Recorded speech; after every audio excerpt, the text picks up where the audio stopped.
Hi, young voters. I'm Maria, and as you could probably tell by the title, I'm just going to be talking about today. I'm going to be talking about the First Amendment and how it's kind of being threatened in society today, especially because of systemic racism and things like Black Lives Matter and just being protest groups.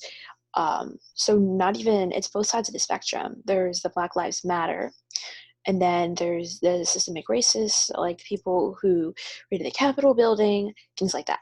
So I'm just going to get into it all, but I'm going to start off with talking about what is the First Amendment because not everyone knows. So the First Amendment is an amendment, the completely number one amendment to the U.S. Constitution. And so it's an amendment to the U.S. Constitution that prohibits any law limiting freedom with respect, religion, expression, peaceful assembly, or the right of citizens to petition the government. So petition the government means protests, calm protests, peaceful protests, that type of thing.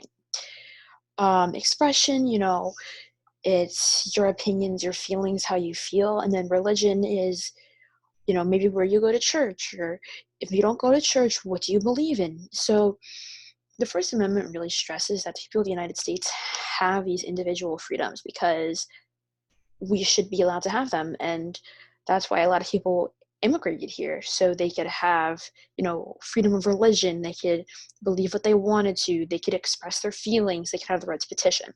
So although this is really important, it's kind of being threatened in society today, especially by some corrupt government leaders from the right and also the left. There is corruption everywhere. But yeah. So what we have to really untangle is how are these people challenging the government? So we could just start off with talking about something simple. The BLM, Black Lives Matter movement, was seen by some people on the far right, as a group, like an organization that's out to get people. But in my opinion, I think that it has some really good ideas and that their message is pure.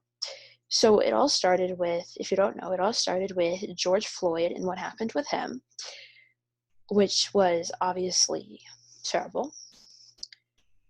But what we have to look at this is these people were peacefully protesting, all minorities. It didn't matter the color of their skin. There are all people protesting for one collective, and that is part of the First Amendment, which is, it comes with freedom of expression and freedom to petition. So I think the issue here is how this is being challenged is because people like policemen and things like that were acting out violently against petitioners. So in a way, they are challenging these petitioners, but the First Amendment, right, it allows these people to petition their beliefs. So it doesn't seem sensical for this to happen. So the First Amendment is under kind of a lot of heat right now just because of how it's being treated. And I mean, everyone has their own view on the topic. I can have my own view, you can have your own view. But protesters, petitioners who aren't hurting anyone, who have a reason to be there, they're peaceful, they're not causing any issues, should not be harmed by policemen. They shouldn't be gassed in the way they were with poisonous gases, all sorts of things. They were throwing like flares into the protests, and it was just not right. So this issue really comes with the First Amendment because these protesters who were getting, some were even getting attacked by policemen.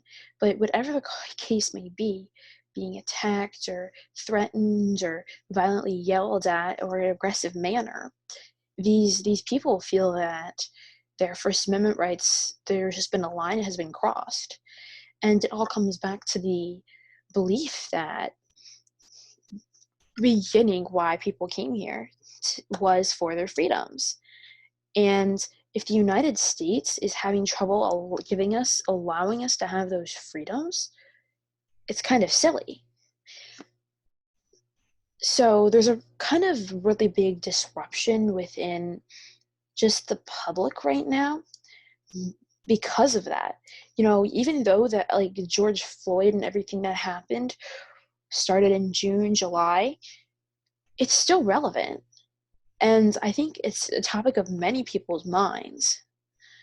So I think that it's a really good thing to look out for. And obviously, there's different examples that we could use for First Amendment or a violation of First Amendment that makes people feel they are not being allowed their First Amendment rights. But, I thought because, Black Lives Matter, it's a really big group, and a lot of people, even in my community, are involved. So it's a good thing to touch upon and talk about. But one thing I do want to mention is some of the people who were in these protests acted out violently. For example, in Philadelphia, um, some people raided shops, took clothes, broke all the windows. And I know that a lot of shops had to close because of this, because so much merchandise was taken and their shops were just completely ruined. So they had nothing left, which makes it really difficult. But those people who were doing the violence, they're not exactly in the right, they're in the wrong. So then action could be taken against them if forces voluntarily wanted to. Now, for a regulatory protester, it just doesn't seem right for them to be violently or aggressively reacted to, or an aggressive response. It's just not okay, and it doesn't seem logical. Now, I think what may have happened was, policemen or law enforcement, whoever was watching over these things, may have gotten confused as to who the violent protesters were and who the calm protesters were. But I believe that it's pretty easy to spot them out. Like, if you see someone who's breaking windows with like a sledgehammer, being loud, like attacking others around them violently, or even like harassing them, it could be like verbal or whatever, then that would be okay. I need to go like deal with this person. But as a collective, the group is very peaceful, and it's upsetting to see that this is where the United States has come, to where our citizens feel that their virtues, their rights, their simplest of rights are being stripped. But just some food for thought. Thank you all for watching, and I hope to see you again soon.